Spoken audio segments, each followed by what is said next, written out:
Welcome to exam सहपाठी।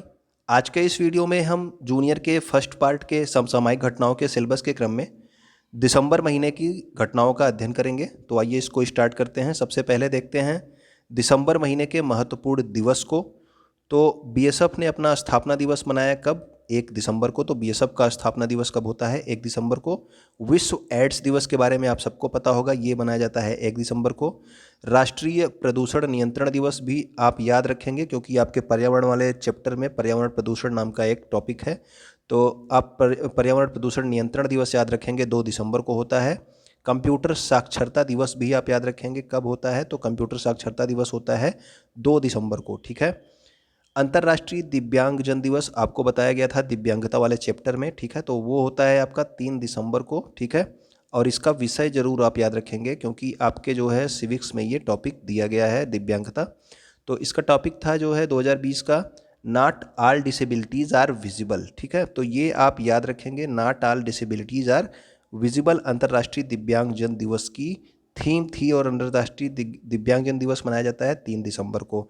भारतीय नौसेना दिवस होता है 4 दिसंबर को। अगर आपको याद हो भारतीय वायुसेना दिवस कब मनाया जाता है तो आप कमेंट करके बताइएगा। आपको अक्टूबर महीने में मनाया जाता है, ये बताया गया है, ठीक है। विश्व मृदा दिवस कब होता है? World soil day. तो वर्ल्ड सॉइल डे होता है आपका 5 दिसंबर को। उसके बाद आप याद रखेंगे सशस्त्र सेना झंडा दिवस। तो सशस्त्र सेना झंडा दिवस होता है आपका 7 दिसंबर को। उसके बाद आपका ये विश्व मानवाधिकार दिवस इंपॉर्टेंट है, आप याद रखेंगे जरूर इसको 10 दिसंबर को, ये कई बार पूछा भी जा चुका है। इंटरनेशनल माउंटेन डे भी आप याद रख लेंगे 11 दिसंबर को। और राष्ट्रीय ऊर्जा संरक्षण दिवस अगर आपसे पूछा जा रहा है तो वो होता है आपका 14 दिसंबर को, ठीक है।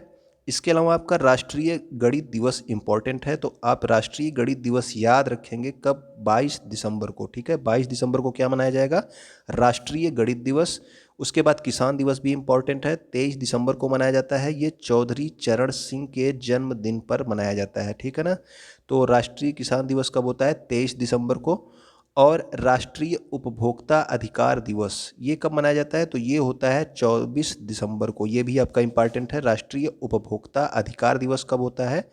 तो ये है आपका 24 दिसंबर को। गुड गवर्नेंस डे या फिर इसी को हम बोलते हैं सुशासन दिवस, ये मनाया जाता है 25 दिसंबर को। और ये जो है पूर्व प्रधानमंत्री अटल बिहारी वाजपेयी का जन्म दिवस है 25 दिसंबर। और इसी दिवस को हम लोग सुशासन दिवस के रूप में मनाते हैं, ठीक है। तो ये जो है दिसंबर महीने के कुछ इंपॉर्टेंट आपके डेज हो गए। अब हम लोग उसके करंट अफेयर्स के बारे में स्टार्ट करते हैं। तो सबसे पहले देखते हैं कि उत्तराखंड के मुख्यमंत्री पहले थे आपके त्रिवेंद्र सिंह रावत, लेकिन इस समय कौन हो गए हैं? तो इस समय जो है अप्रैल 2020 में आपके मुख्यमंत्री बन गए हैं कौन? तो वो हैं तीरथ सिंह रावत, ठीक है। त्रिवेंद्र सिंह रावत ने इस्तीफा दे दिया है अभी वर्तमान में। तो ये जो सूर्यधार झील का लोकार्पण किया गया था उत्तराखंड में, ये तो त्रिवेंद्र सिंह रावत के द्वारा ही किया गया था, ठीक है। तो आप याद रखेंगे सूर्यधार झील कहाँ पे है। मेन पॉइंट ये है कि सूर्यधार झील कहाँ पे है, तो वो आप बताएंगे कहाँ पे है। उत्तराखंड में है, ठीक है ना। तो उत्तराखंड में है आपका सूर्यधार झील, ठीक। अब देखेंगे कि उत्पल कुमार सिंह को जो है लोकसभा और लोकसभा सचिवालय का महासचिव नियुक्त किया गया है। तो आपसे क्वेश्चन पूछा जाएगा कि लोकसभा और लोकसभा सचिवालय का महासचिव किसको बनाया गया है? तो वो बनाया गया है उत्पल कुमार सिंह को। और बनाया किसने है? तो लोकसभा अध्यक्ष आप जानते हैं कौन है, वो है ओम बिड़ला, ठीक है ना। और अगला आपका है कि भारत सरकार द्वारा आईएएस अधिकारी, इनका नाम क्या है? वर्षा जोशी। वर्षा जोशी को क्या बनाया गया है? तो इनको बनाया गया है राष्ट्रीय डेयरी विकास बोर्ड का नया अध्यक्ष, ठीक। तो राष्ट्रीय डेयरी विकास बोर्ड का नया अध्यक्ष कौन बनी है? तो ये बनी है वर्षा जोशी, ठीक। तो वर्षा जोशी का नाम आप याद रखेंगे राष्ट्रीय डेयरी विकास बोर्ड से संबंधित। अब देखिए सेनेगल को विश्व कप जिताने वाले फुटबॉलर, आप बस खाली ये जानिए कि पापा बउआ डोप जो हैं ये क्या हैं? एक फुटबॉलर हैं, ठीक है ना। क्योंकि ये जो है फुटबॉल की दुनिया में बड़ा नाम है, तो आपसे ये पूछा जा सकता है कि ये कौन है। जैसे कि आपको बताया गया था डिएगो मैराडोना जो अर्जेंटीना के थे, वो उनका भी निधन हो गया था, तो वो भी एक फुटबॉलर थे। तो डिएगो मैराडोना और उसके बाद पापा बउआ डोप, ये दो नाम आप याद रखेंगे फुटबॉल की दुनिया में, जिनका अभी अभी हाल में निधन हो गया है, ठीक है। आगे आपका जो है पश्चिम बंगाल ने बड़े पैमाने पर एक अभियान शुरू किया है, आपके द्वारे सरकार, ठीक। तो बंगाल में इस समय जो है हो रहे हैं चुनाव, तो हो सकता है उसकी कोई योजनाएं आपसे पूछ ली जाएं। ठीक है, तो पश्चिम बंगाल जो है सरकार ने आपके द्वारे सरकार नाम का एक अभियान स्टार्ट किया था। अब देखेंगे हम संदीप कटारिया बाटा के नए वैश्विक मुख्य कार्यकारी अधिकारी। तो मुख्य कार्यकारी अधिकारी बाटा के कौन बने हैं, तो वो बने हैं संदीप कटारिया। आप लोग जानते होंगे कि बाटा इंडियन कंपनी है, लेकिन बाटा इंडियन कंपनी नहीं है, बाटा एक विदेशी कंपनी है। ठीक है ना, जिसका मुख्यालय कहाँ पे है, तो जिसका मुख्यालय लाजेन स्विट्जरलैंड में है। और ये इसकी स्थापना कब हुई थी, तो इसकी स्थापना 1894 में हुई थी। तो इतने पुराने समय से है कि हमको लगता है कि ये इंडियन ही है, लेकिन ये जो है विदेशी ब्रांड है बाटा। ठीक है, तो संदीप कटारिया का नाम आप याद रखेंगे, बाटा से संबंधित। आगे देखिए, यूएस एयर क्वालिटी इंडेक्स। ये एयर क्वालिटी इंडेक्स अलग अलग आते रहते हैं, तो ये यूएस का एयर क्वालिटी इंडेक्स है, जिसमें जो है लाहौर को जो है दुनिया का सबसे प्रदूषित शहर बनाया गया है। तो जो लाहौर है उसको दुनिया का सबसे प्रदूषित शहर किसमें माना गया है, US air quality index. Delhi जो है इसमें दूसरे नंबर पे है, और नेपाल का जो काठमांडू है ये तीसरे नंबर पे है। ठीक है, तो यूएस एयर क्वालिटी इंडेक्स में लाहौर सबसे प्रदूषित शहर है। अब देखिए, आपको ये क्वेश्चन पूछा जाता है कि ब्रह्मोस है क्या। ठीक है, तो यहाँ पे मेरा इसको शामिल करने का यही मतलब है कि आपको बताएं कि ब्रह्मोस एक सुपरसोनिक क्रूज मिसाइल है। तो आप याद रखेंगे कि सुपरसोनिक, कभी कभी एग्जाम में आपके लिखा होता है हाइपरसोनिक क्रूज मिसाइल ना, या फिर सुपरसोनिक क्रूज मिसाइल, तो आपको ऑप्शन में याद रखना है कि ब्रह्मोस जो है एक सुपरसोनिक क्रूज मिसाइल है। ठीक, तो बस आपको इतना याद रखना है। और इसकी स्पीड कितनी होती है, तो इसकी स्पीड होती है 2.8 मैक। ठीक है, मैक जो है आपकी इसकी स्पीड होती है 2.8 मैक, ब्रह्मोस की स्पीड। अब हम देखेंगे अगला, ऑस्कर और ग्रैमी विजेता भारतीय संगीतकार AR रहमान, इनको जो है ऑस्कर भी मिल चुका है और ग्रैमी भी मिल चुका है। अब देखिए, इनको जो है भारत में बाफ्टा के ब्रेक थ्रू पहल का अम्बेसडर चुना गया है। तो बाफ्टा जो है एक ब्रिटिश जो है अवार्ड है। ठीक है ना, तो उसका जो है ब्रेक थ्रू पहल का अम्बेसडर किसको चुना गया है, तो वो चुना गया है AR रहमान को। न्यूजीलैंड ने जलवायु आपातकाल की घोषणा की। तो आपको ये जरूर याद रखना है, ये वाला पॉइंट तो आपको याद रखना ही है कि जलवायु आपातकाल की घोषणा किसने दी, यानी कि क्लाइमेट इमरजेंसी किसने लगाई। तो वो कौन सा देश है क्लाइमेट इमरजेंसी या जलवायु आपातकाल की घोषणा करने वाला, वो है आपका न्यूजीलैंड। ठीक है ना, तो इसको आप जरूर याद रखेंगे। और इसने ये भी कहा है कि 2025 तक अपने जो भी सार्वजनिक क्षेत्र यानी कि जो भी सरकारी क्षेत्र है उसको जो है हम कार्बन न्यूट्रल बनाने की घोषणा की है। किसने, न्यूजीलैंड ने कहा है कि हम एकदम कार्बन न्यूट्रल कर देंगे सार्वजनिक क्षेत्र को 2025 तक। ठीक है, आगे आपका अगला है कि जो है बेंगलुरु में क्या हो रहा है। बेंगलुरु में नगर पालिका कचरे पर आधारित 11.5 मेगावाट का बिजली संयंत्र बनाया जा रहा है। ठीक है ना, तो यहाँ अब जो है नगर पालिका कचरे से बिजली जो है उत्पादित की जाएगी। इसके लिए 11.5 मेगावाट का बिजली संयंत्र कहाँ बनाया जा रहा है, बेंगलुरु। और बेंगलुरु जो है किस राज्य में है, तो वो है कर्नाटक। और कर्नाटक के मुख्यमंत्री कौन है, तो मुख्यमंत्री हैं BS येदियुरप्पा। ठीक है ना, तो BS येदियुरप्पा हैं इसके मुख्यमंत्री कर्नाटका के। और बेंगलुरु में नगर पालिका कचरे पर आधारित 11.5 मेगावाट की बिजली संयंत्र का निर्माण किया जा रहा है। अब आप देखिए, ये वाला पॉइंट आप जरूर याद रखिएगा कि बॉम्बे स्टॉक एक्सचेंज में लखनऊ नगर निगम के बांड को सूचीबद्ध किया गया है। तो किसने किया है ये, उत्तर प्रदेश के मुख्यमंत्री योगी आदित्यनाथ ने। तो योगी आदित्यनाथ ने बॉम्बे स्टॉक एक्सचेंज में, आप याद रखेंगे कि लखनऊ नगर निगम के बांड को सूचीबद्ध किया गया है। तो ठीक है, तो किस नगर निगम के बांड को सूचीबद्ध किया गया है, तो वो लखनऊ नगर निगम के बांड को सूचीबद्ध किया गया है दिसंबर 2020 में। ठीक, अब देखिए, लेफ्टिनेंट जनरल राजीव चौधरी जो है, इनको सीमा सड़क संगठन यानी कि BRO है, जो आपका बॉर्डर रोड ऑर्गेनाइजेशन, इसका महानिदेशक बनाया गया है। तो बॉर्डर रोड ऑर्गेनाइजेशन एक महत्वपूर्ण संस्था है। तो आप जो है राजीव चौधरी का नाम याद रखेंगे, ये जो है बॉर्डर रोड ऑर्गेनाइजेशन यानी कि सीमा सड़क संगठन के महानिदेशक बनाए गए हैं। ठीक है, अगला आपका एक इंडेक्स है जो कि है ग्लोबल टेररिज्म इंडेक्स 2020। तो इसमें जो है भारत जो है आतंकवाद से प्रभावित 8वां देश है, आतंकवाद से सबसे अधिक प्रभावित 8वां देश है। ठीक है, तो ग्लोबल टेररिज्म इंडेक्स है ये 2020। अगला आपका विराट कोहली बने वनडे क्रिकेट में सबसे अधिक 12,000 रन बनाने वाले खिलाड़ी। कल वाले वीडियो में आपको जो नवंबर में बताया गया था कि सभी फॉर्मेट में मिलाकर विराट कोहली 22,000 रन बनाने वाले पहले खिलाड़ी बन गए हैं। और अगर केवल वनडे की बात की जाए तो वनडे में जो है 12,000 रन बनाने वाले खिलाड़ी बन गए हैं। ठीक है ना, विराट कोहली। अब आपका अगला अगला नाम आप जरूर याद रखेंगे, महाशय धर्मपाल गुलाटी का, जिनका अभी निधन हो गया। और ये कौन थे? तो ये थे एमडीएच के मालिक, असली मसाले सच सच, एमडीएच। ठीक है, आपको पता होगा। इनको दालाजी या फिर महाशय जी कहा जाता था। इनका नाम आप याद रखना, महाशय धर्मपाल गुलाटी। ठीक है, ये एमडीएच के मालिक थे। आईओसीएल ने क्या किया कि आईओसीएल ने भारत का पहला विश्व स्तरीय प्रीमियम ग्रेड पेट्रोल, जिसका जो है ऑक्टेन 100 का पेट्रोल जो है लॉन्च किया है। किसने? आईओसीएल यानी कि इंडियन ऑयल कॉरपोरेशन लिमिटेड ने। ठीक है, भारत का पहला है या ये विश्व स्तरीय प्रीमियम ग्रेड का पेट्रोल बनाया है। किसने? आईओसीएल यानी कि इंडियन ऑयल कॉरपोरेशन लिमिटेड ने। और ये कौन सी संस्था ने, आईओसीएल की कहाँ की जो है रिफाइनरी ने बनाया है? तो उत्तर प्रदेश की मथुरा रिफाइनरी में इसको तैयारी किया गया है। इसलिए आपका उत्तर प्रदेश है तो आपका इंपॉर्टेंट हो जाता है। ठीक है, तो उत्तर प्रदेश की मथुरा रिफाइनरी में जो इंडियन ऑयल कॉरपोरेशन की रिफाइनरी है, वहाँ पे भारत का पहला विश्व स्तरीय प्रीमियम ग्रेड का पेट्रोल ऑक्टेन 100 जो है लॉन्च किया गया। ठीक है, तो ये आप जरूर याद रखना। अब आपका अगला है, रिलायंस इंडस्ट्रीज़ ने 500 भारतीय कंपनियों की फार्च्यून रैंकिंग 2020 में टॉप किया। तो भारतीय कंपनियों की जो फार्च्यून की रैंकिंग है, उनमें रिलायंस इंडस्ट्रीज़ ने टॉप किया। तो इसमें केवल जो है भारतीय कंपनियों को शामिल किया गया था, जिसमें जो है सबसे नंबर 1 पे रिलायंस है। अगला आपका एचसीएल टेक्नोलॉजीज की आपकी चेयरपर्सन है, जिनका नाम है रोशनी नाडर मल्होत्रा। तो रोशनी नाडर मल्होत्रा जो है हुरून रिपोर्ट के अनुसार भारत की सबसे अमीर महिलाओं की सूची में सबसे ऊपर है। यानी कि आपकी रोशनी नाडर मल्होत्रा जो हैं, ये भारत की सबसे अमीर महिला हैं हुरून रिपोर्ट के अनुसार। ठीक है, और ये किसकी मालिक हैं, चेयरपर्सन है? तो ये है आपकी एचसीएल टेक्नोलॉजीज की चेयरपर्सन। ठीक, अब आपका अगला याद रखना है कि मणिपुर के नोंगपोक सीकमाई पुलिस स्टेशन को भारत के पहले सर्वश्रेष्ठ पुलिस स्टेशनों की सूची में सबसे ऊपर रखा गया है। तो अगर भारत का जो सबसे सर्वश्रेष्ठ पुलिस स्टेशन की अगर बात की जाएगी तो वो कौन सा है?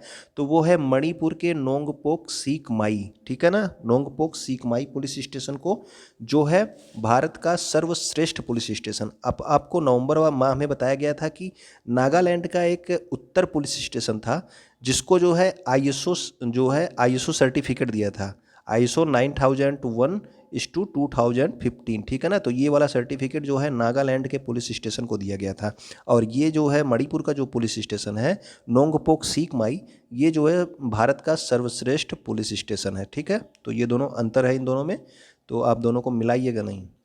अगला जो है, ममता बनर्जी ने नेताजी की 125वीं जयंती के उपलक्ष्य में जो माजेर हाट ब्रिज था, उसका नाम बदलकर जय हिंद पुल कर दिया है। तो आपको बस याद रखना है कि माजेर हाट ब्रिज का नाम बदलकर क्या कर दिया गया है? तो उसका नाम बदल के कर दिया गया है जय हिंद पुल। ठीक है, माजेर हाट ब्रिज का नाम बदल के क्या कर दिया गया है? जय हिंद पुल। ठीक, अब आपका अगला जो है इम्पोर्टेंट है। तो अगला इम्पोर्टेंट इसलिए है क्योंकि जो है ये मिला है एक टीचर को अवार्ड, जो कि है ये महाराष्ट्र के प्राथमिक विद्यालय के सरकारी टीचर हैं, जिनका नाम था रणजीत सिंह डिसाले। और इनको 2020 के ग्लोबल टीचर पुरस्कार से सम्मानित किया गया है। ठीक है, तो ग्लोबल पुरस्कार सम्मान जो दिया गया है, इसमें जो है जो जीतता है उसको मिलता है 7.4 करोड़ रुपए के आसपास। ठीक है ना, तो ये किसको मिला है? तो ये मिला है रणजीत सिंह डिसाले, क्या ग्लोबल टीचर पुरस्कार के लिए चुना गया है। और ये जानिए कि इस पुरस्कार को जीतने वाले ये पहले भारतीय हैं। तो पहले भारतीय हैं तो बहुत इंपॉर्टेंट हैं, आप जानते हैं। ठीक है ना, तो ग्लोबल टीचर पुरस्कार किसको मिला? तो मिला है रणजीत सिंह डिसाले को। ठीक, कहाँ के हैं? महाराष्ट्र के, ये प्राथमिक विद्यालय के सरकारी टीचर थे।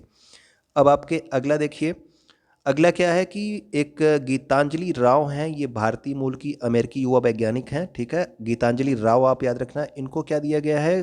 टाइम मैगजीन द्वारा पहला kid of the year award. तो टाइम मैगजीन का जो kid of the year award है वो किसको दिया गया है? गीतांजलि राव को। और ये इनको क्यों दिया गया है? इन्होंने जो है बच्चों की मदद के लिए जो ओपियोइड की लत है, यानी कि जो ड्रग्स की लत है, उससे छुड़ाने के लिए, साइबर बुलिंग से लड़ने के लिए काइंडली नामक एक एप्लीकेशन विकसित किया था। इसीलिए इनको 2020 का जो है kid of the year award चुना गया है। किसको? गीतांजलि राव को। तो नाम याद रखना आप लोग, गीतांजलि राव को।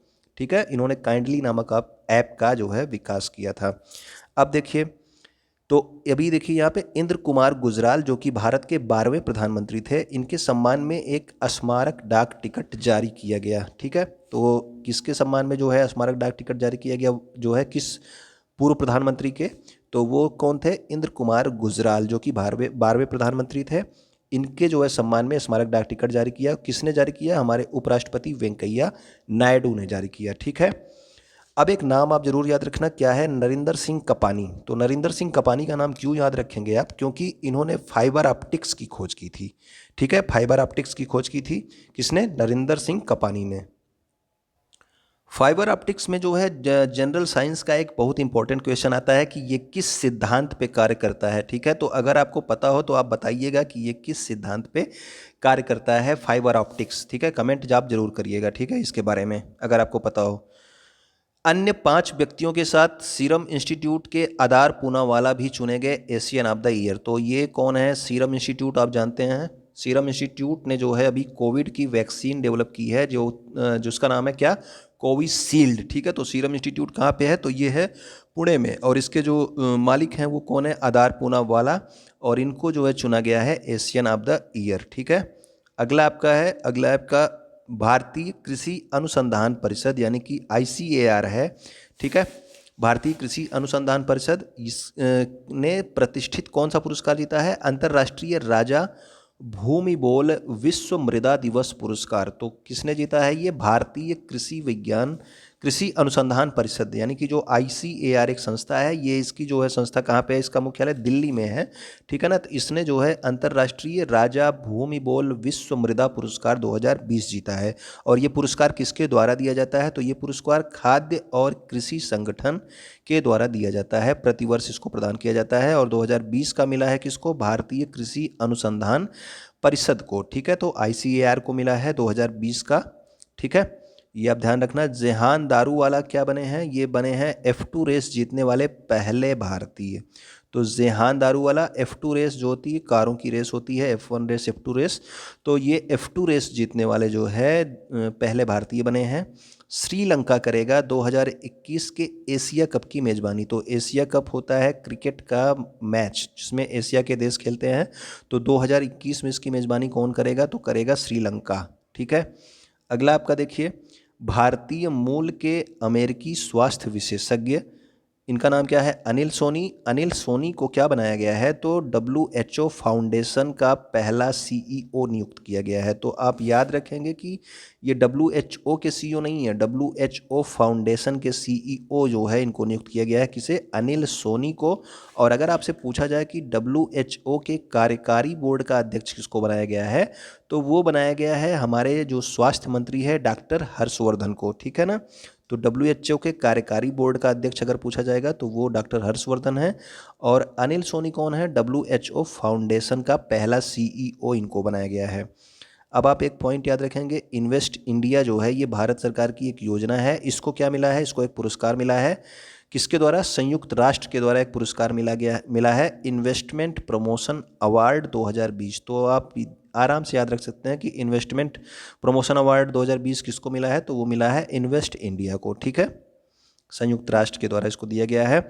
अगला आपका है पार्थिव पटेल। पार्थिव पटेल एक भारतीय क्रिकेट के खिलाड़ी हैं। तो इन्होंने क्या किया कि सभी फॉर्मेट से संन्यास का ऐलान कर दिया, तो क्रिकेट से इन्होंने संन्यास ले लिया। ठीक, नेपाल और चीन ने क्या कहा कि माउंट एवरेस्ट की ऊंचाई जो है 86 सेंटीमीटर बढ़ गई है।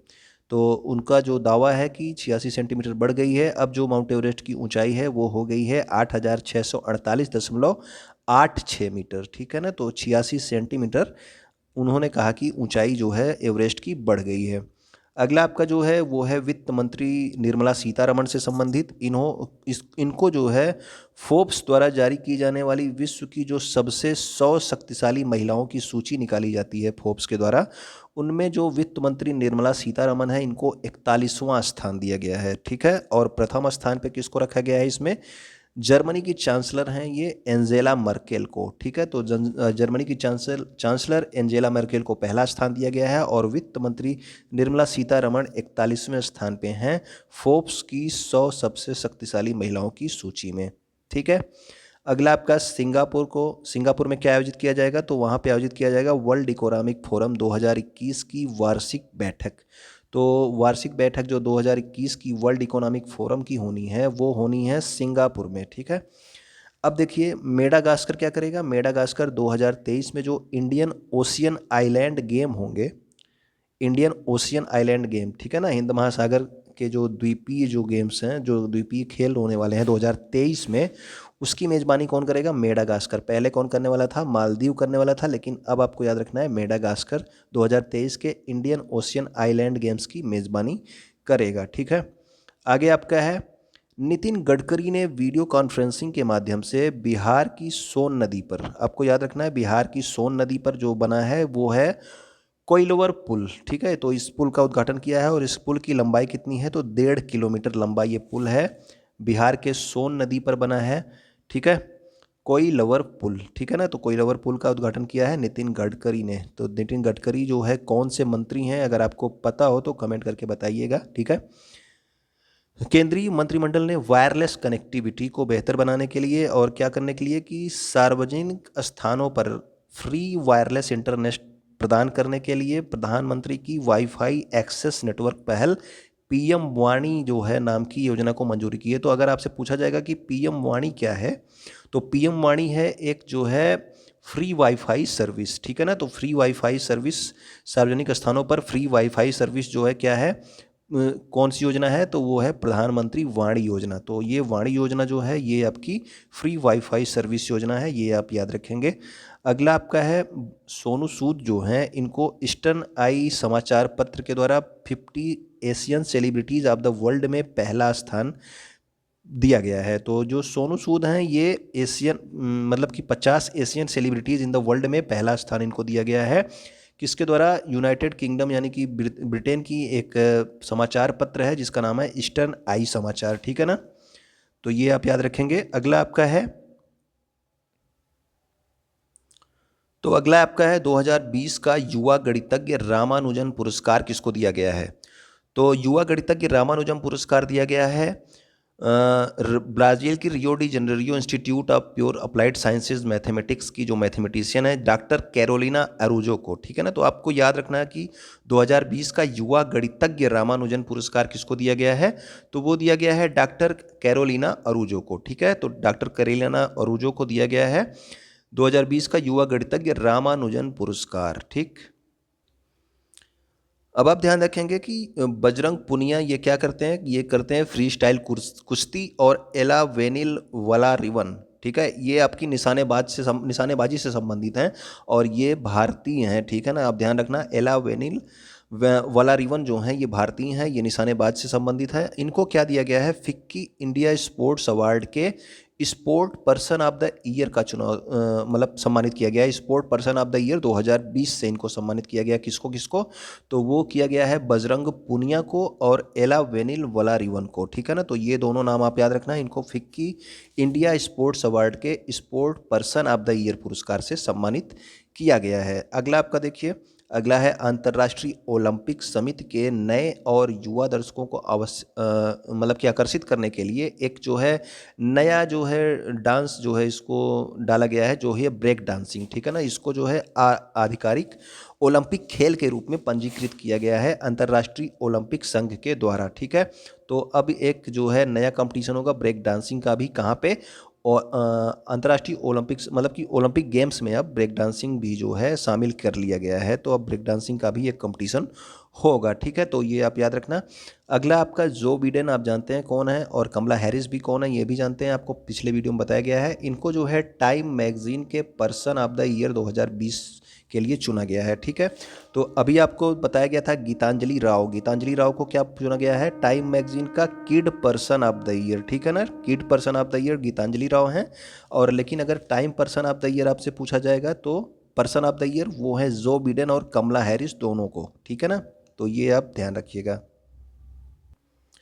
इसके अलावा जो है टाइम पत्रिका ने एंटरटेनर ऑफ द ईयर किसको चुना है? तो एंटरटेनर ऑफ द ईयर चुना गया है कोरियाई पॉप ग्रुप जिसका नाम है BTS, ठीक है ना। तो BTS आपने सुना होगा, तो BTS को चुना गया है क्या? एंटरप्रेन्योर ऑफ द ईयर, ठीक है। तो ये जो है, और बास्केटबॉल स्टार क्या नाम है इनका? लेब्रॉन जेम्स को एथलीट ऑफ द ईयर किसने चुना है? टाइम पत्रिका ने, ठीक है ना। तो ये अलग अलग जो है लोगों के द्वारा चुने हुए लोग हैं। तो टाइम पत्रिका का person of the year Joe Biden और कमला हैरिस, और अगर एंटरटेनर ऑफ द ईयर पूछा जाएगा तो वो है कोरिया का पॉप ग्रुप जिसका नाम है BTS। और अगर आपको athlete of the year time पत्रिका का पूछा जाएगा तो वो हो गए बास्केटबॉल स्टार लेब्रॉन जेम्स। ठीक है, तो ये आप याद रखना। ये आपका सबसे इम्पोर्टेंट पॉइंट आ गया कि लक्षद्वीप को भारत का पहला 100% जैविक केंद्र शासित प्रदेश घोषित किया गया है। तो भारत का पहला 100% जैविक केंद्र शासित प्रदेश कौन है, तो वो है लक्षद्वीप। ठीक है ना। और अगर आपसे पूछा जाएगा कि भारत का पहला 100% जैविक राज्य कौन है, तो राज्य है सिक्किम। ठीक है, तो राज्य आपका सिक्किम है और केंद्र शासित प्रदेश लक्षद्वीप है। तो ये दोनों पॉइंट आप याद रखना 100% जैविक के बारे में। और इसको जो है कहा किसने है, तो ये जो है कृषि मंत्रालय ने इसको घोषित किया है। ठीक है, अब आप देखिए अगला है आपका यूनेस्को के क्रिएटिव इकोनॉमी पर शुरू किया गया बंगबंधु शेख मुजीबुर रहमान अंतर्राष्ट्रीय पुरस्कार। तो ये आपसे पूछा जा सकता है कि बंगबंधु शेख मुजीबुर रहमान अंतर्राष्ट्रीय पुरस्कार जो है किस संस्था के द्वारा शुरू किया गया है, तो वो शुरू किया गया है यूनेस्को के द्वारा। ठीक है ना। इसरो लॉन्च करेगा कौन सा कम्युनिकेशन सैटेलाइट जिसका नाम है CMS-01। तो आपको नाम थोड़ा सा ध्यान रखना है, मुझे नहीं लगता कि ये पूछा जाएगा, लेकिन फिर भी CMS-01 नाम का एक कम्युनिकेशन सैटेलाइट कौन लॉन्च करेगा, तो वो लॉन्च करेगा इसरो। ठीक है, अब ये वाला पॉइंट भी आप रखना कि ओला, जब आप लोग जानते हो ओला से जो है आप टैक्सी बुक करते हो, ठीक है ना, तो ओला तमिलनाडु में स्थापित करेगा दुनिया का पहला जो है दुनिया का सबसे बड़ा स्कूटर कारखाना। तो सबसे बड़ा स्कूटर कारखाना कौन लॉन्च कर रहा है, तो ओला लॉन्च कर रहा है। कहाँ पे, तमिलनाडु में। ठीक है ना, दुनिया का सबसे बड़ा स्कूटर कारखाना। अब अगला पॉइंट जो है वो है आपका इंटरनेशनल हॉकी फेडरेशन ने क्या किया कि 2023 का जो पुरुष हॉकी विश्व कप होगा उसकी मेज़बानी किसको दी है, तो उसकी मेज़बानी मिली है ओडिशा को। ठीक है ना, तो जो 2018 में जब हुआ था तब भी जो है मेज़बानी किसने की थी, तब भी मेज़बानी उड़ीसा ने की थी। तो लगातार जो है दूसरी बार उड़ीसा को मेज़बानी सौंपी गई है इंटरनेशनल हॉकी फेडरेशन के द्वारा पुरुष विश्व कप की। ठीक है ना, तो पुरुष हॉकी विश्व कप की मेज़बानी दोबारा जो है किसको मिल गई है, उड़ीसा को। तो 2018 में जो हॉकी विश्व कप हुआ था उसका विजेता कौन था, अगर आपसे पूछा जाएगा तो उसका विजेता था बेल्जियम। ठीक है ना, 2018 का विजेता था बेल्जियम। कहाँ पे हुआ था, उड़ीसा में, उड़ीसा के भुवनेश्वर में ये हुआ था। ठीक है ना, और इस बार फिर से उड़ीसा को इसका जो है मेज़बानी मिल गई है 2023 के पुरुष हॉकी विश्व कप के लिए। ये आप याद रखना। अगला आपका है कि आपको बस ये इसको बताने का मतलब है कि ये garden reach ship builders and engineers private limited, ये जो संस्था है ये क्या करती है, ये जो है जलयानों का निर्माण करती है। ठीक है ना, तो जलयानों का निर्माण करती, ये है कहाँ पे, तो ये है कोलकाता में। तो garden reach ship builders and engineers limited कहाँ पे है, कोलकाता में। आप याद रखना। ठीक है, आगे आप देखेंगे आयुसीएन आप जानते हैं, एशिया क्षेत्रीय कार्यालय ने क्या किया, म्यांमार के पाल सिन टवा, ये नाम आप याद रखना, पाल सिन टवा को एशिया के गोल्डमैन पर्यावरणीय पुरस्कार से सम्मानित किया गया है। तो एशिया का जो गोल्डमैन पर्यावरणीय पुरस्कार है किसके द्वारा दिया जाता है, ये दिया जाता है आयुसीएन के द्वारा। और ये किसको मिला है, पाल सिन टवा को, जो कि कहाँ के हैं, म्यांमार के। ठीक है ना, तो आयुसीएन का अगर आपसे मुख्यालय पूछा जाएगा तो कहाँ पे है, ग्लैंड स्विट्जरलैंड में। आयुसीएन का स्थापना कब हुई थी, 5 अक्टूबर 1948 को। ठीक है ना, तो अगर आपसे पूछा जाए गोल्डमैन पर्यावरणीय पुरस्कार 2020 से किसको सम्मानित किया गया, तो वो है म्यांमार के पाल सिन टवा को। ठीक है, ये जो है आयुसीएन के द्वारा दिया जाता है। एक पुस्तक है आप याद रखना, Dharma decoding the epics of meaningful life, ये आमिष त्रिपाठी की पुस्तक है। आमिष त्रिपाठी की पुस्तकें हमेशा जो है इंपॉर्टेंट होती हैं, आप याद रखना। ये धर्मा नाम की एक पुस्तक इन्होंने लिखी है, किसने, आमिष त्रिपाठी ने। ठीक है ना, अब एक नाम याद रखना, उदय कोटक। उदय कोटक को क्या बनाया गया है, फिर से नियुक्त किया गया कोटक महिंद्रा बैंक का MD। ठीक है, तो कोटक महिंद्रा बैंक के MD कौन है, तो वो हैं आपके उदय कोटक। इसके अलावा उदय कोटक किसके अध्यक्ष हैं, तो ये हैं भारतीय उद्योग परिसंघ। ठीक है, तो ये आपका जो है CII एक संस्था है जिसको बोला जाता है भारतीय उद्योग परिसंघ। ठीक है, तो इसके जो है अध्यक्ष कौन बने हैं, तो ये बने हैं उदय कोटक। ठीक है, तो उदय कोटक आपके कोटक महिंद्रा बैंक के MD भी हैं। उसके अलावा भारतीय उद्योग परिसंघ CII जो है संस्था, इसके अध्यक्ष भी हैं। ठीक है ना, अगला आपका देखिए डाक पे डाक पे जो है ये क्या है, तो ये एक डिजिटल भुगतान ऐप है जिसका नाम है डाक पे। किसके द्वारा लॉन्च किया गया है, तो ये लॉन्च किया गया है इंडिया पोस्ट पेमेंट बैंक के द्वारा। तो इंडिया पोस्ट पेमेंट बैंक के द्वारा लॉन्च किया गया है किसको, डिजिटल भुगतान ऐप डाक पे को। ठीक है, ये आप याद रखना। अगला देखिए, गुजरात के कच्छ जिले में 30,000 मेगावाट क्षमता वाले दुनिया के सबसे बड़े, ये दुनिया का सबसे बड़ा हाइब्रिड नवीकरणीय ऊर्जा पार्क की स्थापना की जा रही है। कहाँ पे, गुजरात के कच्छ में। ठीक है ना, तो ये क्या है, हाइब्रिड नवीकरणीय ऊर्जा पार्क। दुनिया का सबसे बड़ा हाइब्रिड नवीकरणीय ऊर्जा पार्क अगर आपसे पूछा जाए कहाँ पे बन रहा है, तो वो बन रहा है गुजरात के कच्छ में, हाइब्रिड नवीकरणीय ऊर्जा पार्क। ठीक है, गुजरात के कच्छ में बन रहा है। ठीक, अगला देखिए आपका, अगला है कि प्रसार भारती के सीईओ कौन है, शशि शेखर वेम्पति। इनको 3 साल की अवधि के लिए एशिया पैसिफिक ब्रॉडकास्टर यूनियन का उपाध्यक्ष चुना गया है। तो प्रसार भारती के सीईओ, आप नाम याद रखना, इंपॉर्टेंट नाम है, शशि शेखर वेम्पति। और आपको जो है पिछले वीडियो में भी बताया गया था कि जो टीआरपी से संबंधित एक समिति बनी है तो उसका अध्यक्ष जो है कौन बना है, तो टीआरपी चेक करने के लिए जो समिति बनी है उसका अध्यक्ष कौन है, तो उसके अध्यक्ष भी शशि शेखर वेम्पति को ही बनाया गया है। ठीक है ना, तो ये आप भी, इसको भी आप ध्यान रखेंगे।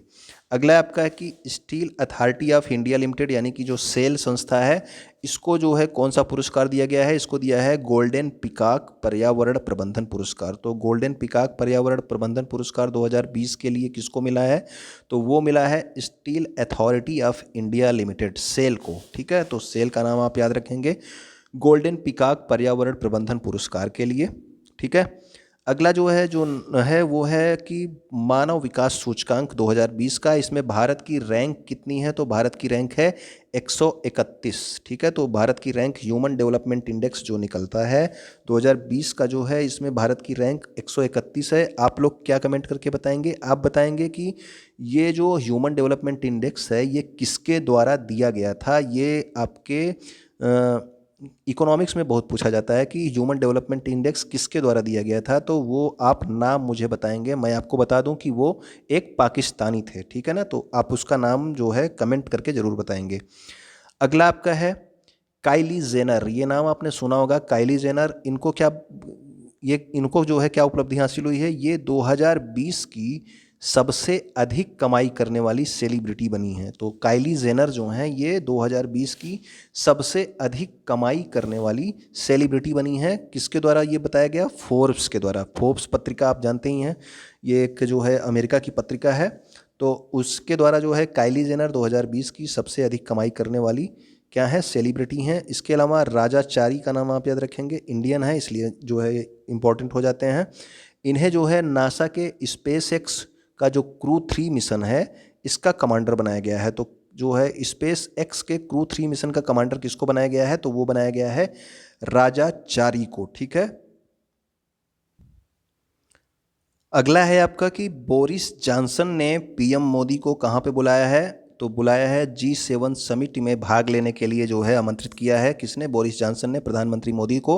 और ये जो समिट है ये ब्रिटेन की मेज़बानी में, ब्रिटेन में होगी कब, 2021 के लिए G7 की समिट जो है जहाँ पे होनी है ब्रिटेन में, और इसको जो है प्रधानमंत्री मोदी को इसमें आमंत्रित किया गया है। ठीक है, अब देखिए उत्तर प्रदेश सरकार ने किसानों की आय को दोगुना करने के लिए क्या जो है किया है, तो वो एक किसान कल्याण मिशन जो है शुरुआत की है। किसान कल्याण मिशन योजना की शुरुआत किसने की है, उत्तर प्रदेश सरकार ने। क्यों की है, किसानों की आय को दोगुना करने के लिए। ठीक है, अगला है आपका रॉबर्ट लेवांडोव्स्की और लूसी ब्रॉन्ज। इंपॉर्टेंट नाम है दोनों आप याद रखना, क्योंकि इन लोगों को बेस्ट फीफा प्लेयर का खिताब दिया गया है। ठीक है ना, तो बेस्ट फीफा प्लेयर जब भी नाम आता है तो आप लोग जो है फुटबॉल के बहुत इंपॉर्टेंट नाम ही याद रख पाते हैं, तो लेकिन आप इनको याद रखेंगे, रॉबर्ट लेवांडोव्स्की और लूसी ब्रांज। ठीक है ना, तो इन दोनों को बेस्ट फीफा प्लेयर का खिताब दिया गया है। ठीक, अगला पॉइंट आपका देखिए क्या है कि हैदराबाद का जो नेहरू जूलॉजिकल पार्क है इसको मिला आईएसओ सर्टिफिकेशन। ठीक है,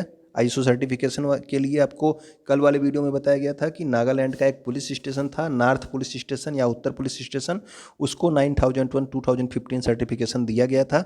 ये कल वाले वीडियो में आपको बताया गया था। अब आप देखिए कि हैदराबाद का जो नेहरू जूलॉजिकल पार्क है इसको आईएसओ सर्टिफिकेशन मिला, और जो हैदराबाद चिड़ियाघर है अब ISO 9001 2015 सर्टिफिकेशन प्राप्त करने वाला देश का पहला चिड़ियाघर बन गया है। तो देश का पहला चिड़ियाघर जिसको ISO सर्टिफिकेशन दिया गया वो कौन है? तो वो है हैदराबाद चिड़ियाघर। ठीक है। अगला है आपका कानपुर के रमईपुर गांव में 5,850 करोड़ रुपए के निवेश से क्या बनाया जा रहा है? मेगा लेदर पार्क स्थापित किया जा रहा है। तो मेगा लेदर पार्क कहाँ पे स्थापित किया जा रहा है? उत्तर प्रदेश का है, तो इम्पोर्टेंट है, आप याद रखेंगे। कानपुर के रमईपुर गांव में मेगा लेदर पार्क स्थापित किया गया जा रहा है। और क्या किया है कि इस मेगा लेदर क्लस्टर के साथ ही क्या हो जाएगा? उत्तर प्रदेश लेदर पार्क स्थापित करने वाला देश का पहला राज्य बन जाएगा। तो उत्तर प्रदेश जो है बन जाएगा क्या? लेदर पार्क स्थापित करने वाला देश का पहला राज्य। ठीक है। तो मेगा लेदर पार्क कहाँ बनाया जा रहा है? कानपुर के रमईपुर गांव में 5,850 करोड़ रुपए के निवेश से। अब देख लेते हैं गोवा लिबरेशन डे, यानी कि गोवा को जो है आप लोग जानते हैं मुक्ति कब मिली थी? तो मिली थी उसको मुक्ति कब? 1961 में इसको आज़ाद कराया गया था पुर्तगालियों से। ठीक है ना। तो इसके लिए एक ऑपरेशन चलाया गया था जो कि था ऑपरेशन विजय। इसमें जो है भारतीय सेना, भारतीय वायुसेना और भारतीय नौसेना, भारतीय वायुसेना और भारतीय सेना ने हमले किए थे, तब जाके जो है पुर्तगालियों ने 1961 में गोवा को छोड़ा था। ठीक है ना। तो सबसे पहले पुर्तगाली आए थे और सबसे बाद में पुर्तगाली गए, ये अपने इतिहास में पढ़ा हुआ है। ठीक है। तो 19 दिसंबर को गोवा मुक्ति दिवस के रूप में मनाया जाता है। 1961 में जो है गोवा को पुर्तगालियों से आज़ाद कराया गया था।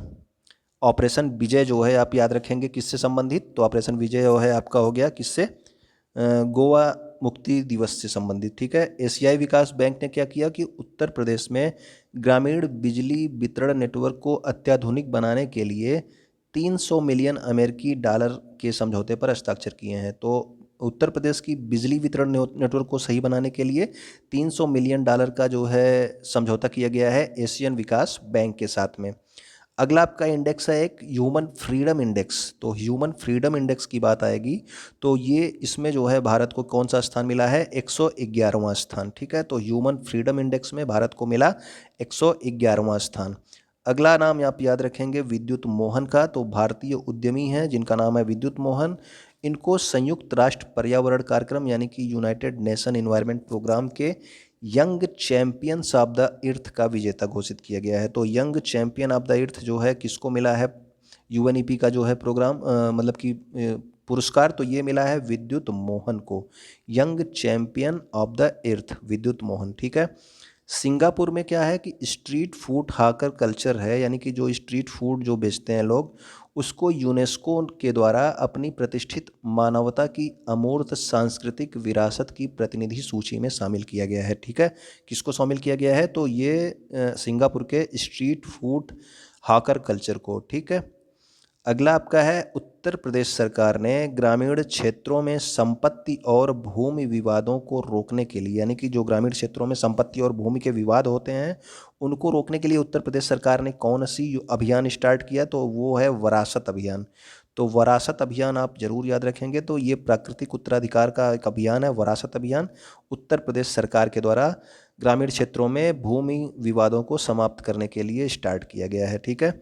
अब डीआरडीओ का जो है 2-3 सिस्टम इन्होंने डेवलप किया था, ये आप बस खाली ध्यान रखिएगा कि बॉर्डर सर्विलांस सिस्टम। अगर आपसे पूछा जाएगा कि बॉस क्या है, तो बॉस है आपका बॉर्डर सर्विलांस सिस्टम। ठीक है ना।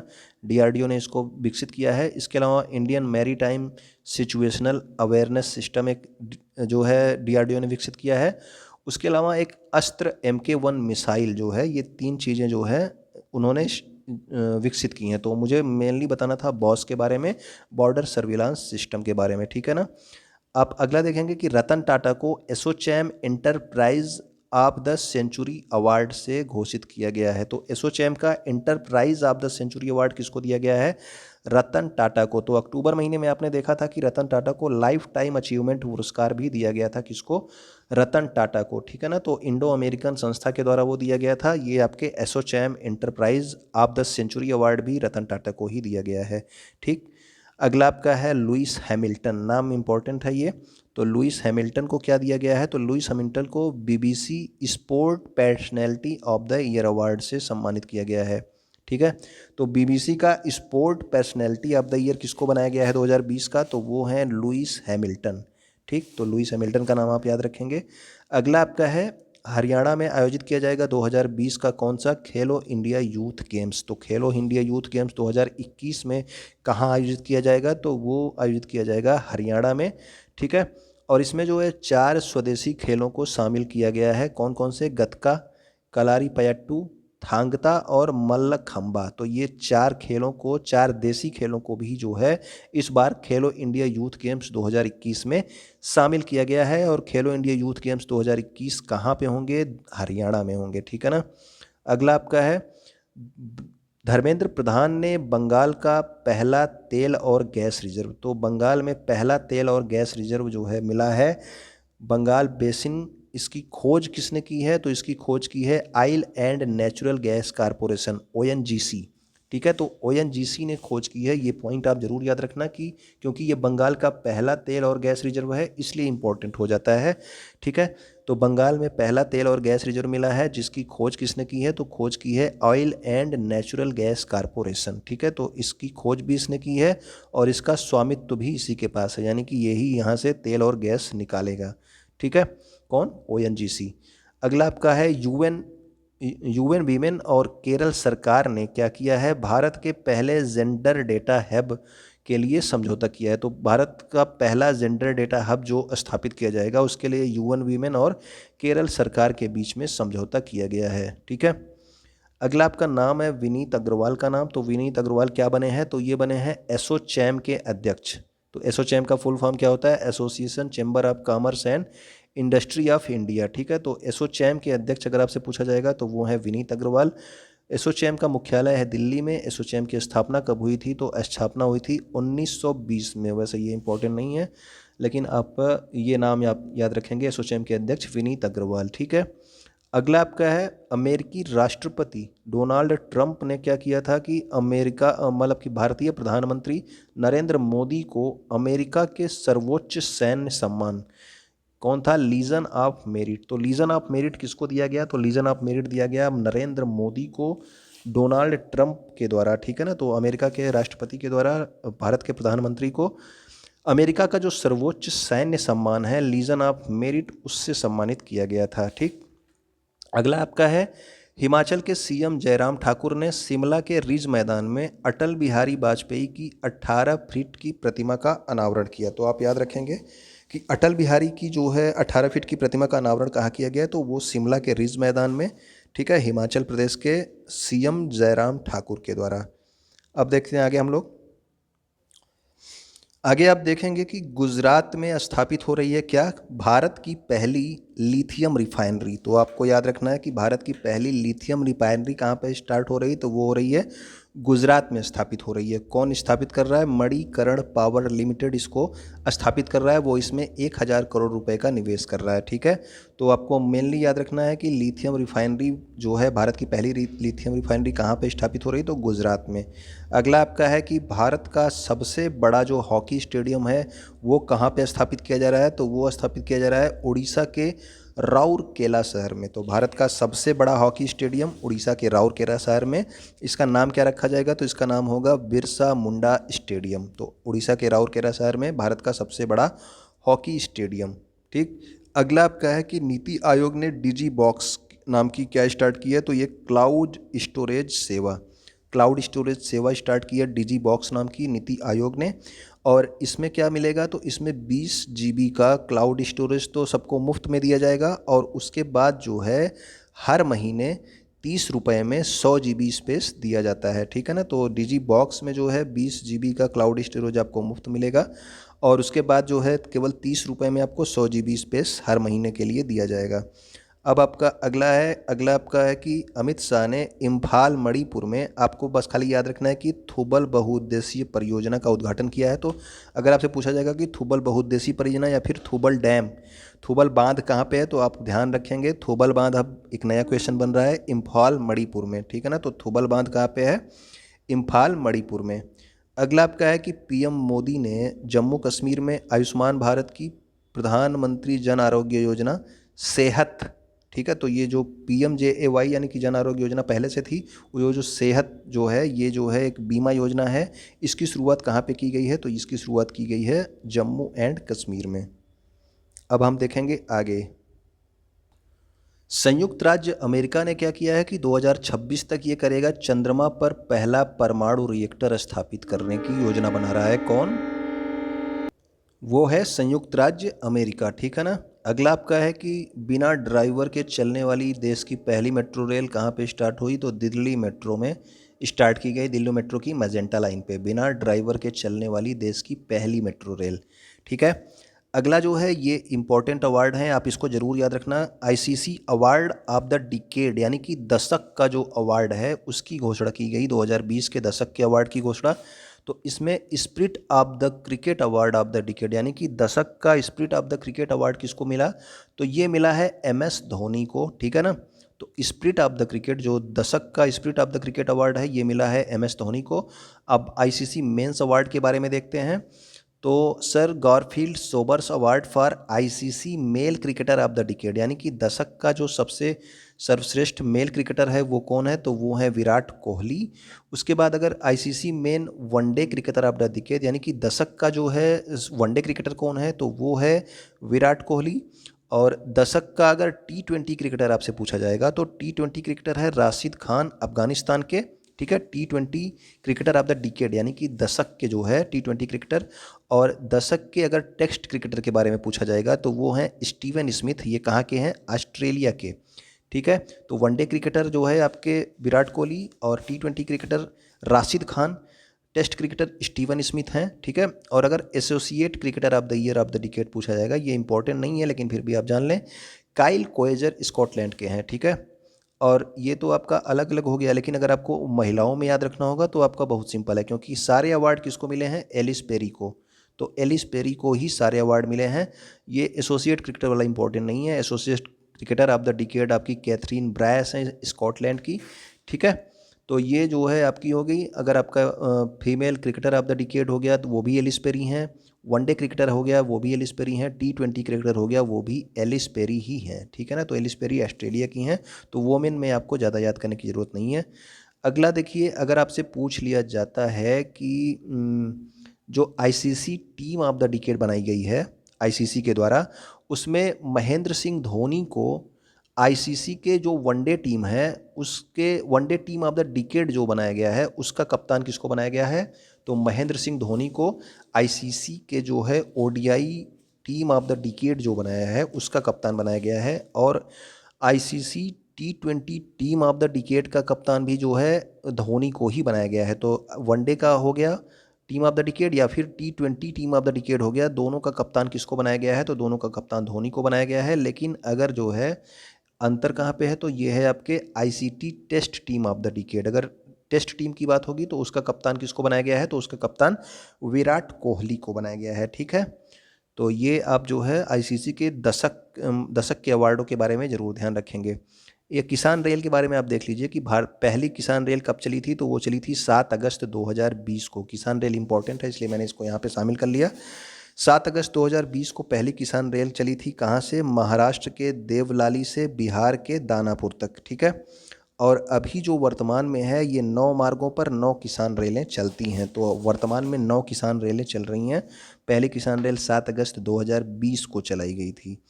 अगला है आपका, म्यांमार की नौसेना को जो है भारत ने एक पनडुब्बी दी है जिसका नाम है INS सिंधु वीर, ठीक है। तो ये आप याद रखेंगे बस खाली इतना चीज़ कि म्यांमार की नौसेना को भारतीय नौसेना के द्वारा कौन सी पनडुब्बी दी गई है? तो वो दिया गया है INS सिंधु वीर को, ठीक है ना।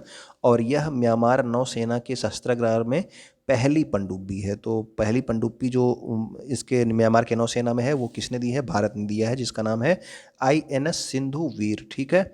अगला देखिए, अगला आपका है कि बिहार ने कोविड-19 महामारी के दौरान पैसे ट्रांसफ़र करने के लिए जीता डिजिटल इंडिया पुरस्कार। तो लोगों ने इतने पैसे ट्रांसफ़र किए कि बिहार को मिल गया डिजिटल इंडिया पुरस्कार, ठीक है।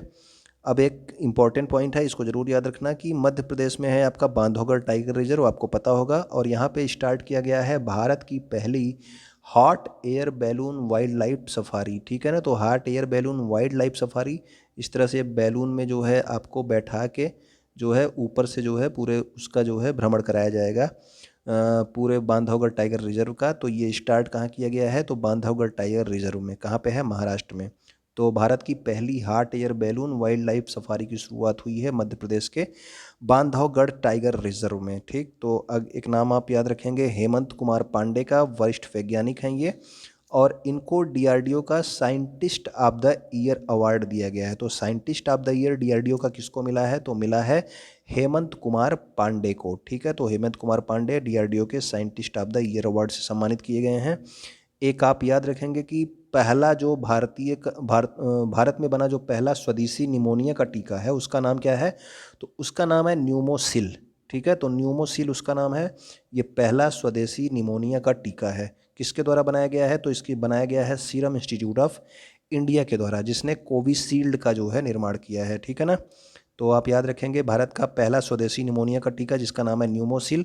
और सीरम इंस्टीट्यूट ऑफ इंडिया के जो सीईओ हैं वो कौन है? तो आदार पूनावाला, ये आपको अभी पहले कुछ देर पहले बताया गया था। तो सीरम इंस्टीट्यूट ऑफ इंडिया की स्थापना 1966 में की गई थी और इसका मुख्यालय कहाँ पे है? तो मुख्यालय है पुणे में। ठीक है ना, तो जो आपकी न्यूमोसिल है ये पहली जो है देसी न्यूमोनिया की टीका है। अब देखिए आगे, केरल की 21 वर्ष की आर्या राजेंद्रन। तो आर्या राजेंद्रन का नाम आप याद रखना क्योंकि ये भारत की सबसे युवा मेयर बनी है। ठीक है, 21 वर्ष में ही ये भारत की मतलब कि तिरुवनंतपुरम नगर निगम की मेयर बन गई हैं। तो सबसे युवा मेयर बन गई हैं ये कौन? आर्या राजेंद्रन। ठीक है ना, तो केरल की हैं ये आप याद रखना। अगला आपका है सॉरी, आकाश मिसाइल प्रणाली के निर्यात के प्रस्ताव को मंजूरी दे दी गई। तो आप याद रखना कि आकाश मिसाइल प्रणाली को जो है अब जो है बाहर दूसरे देशों में भी भेजा जाएगा। ठीक है, दूसरे देशों में भी बेचा जाएगा। किसको? आकाश मिसाइल प्रणाली को। यह सतह से सतह में मार करने वाली मिसाइल है, नहीं, सतह से हवा में मार करने वाली मिसाइल है और इसकी रेंज कितनी है? 25 किलोमीटर। तो आप याद रखेंगे निर्यात के लिए किसको मंजूरी मिली है? तो आकाश मिसाइल प्रणाली को। ठीक है, अब आपको बताना है कि जैसे कि ये है आपका पॉलिनेटर पार्क। सबसे पहला जो है भारत का पहला पॉलिनेटर पार्क कहाँ खोला गया है?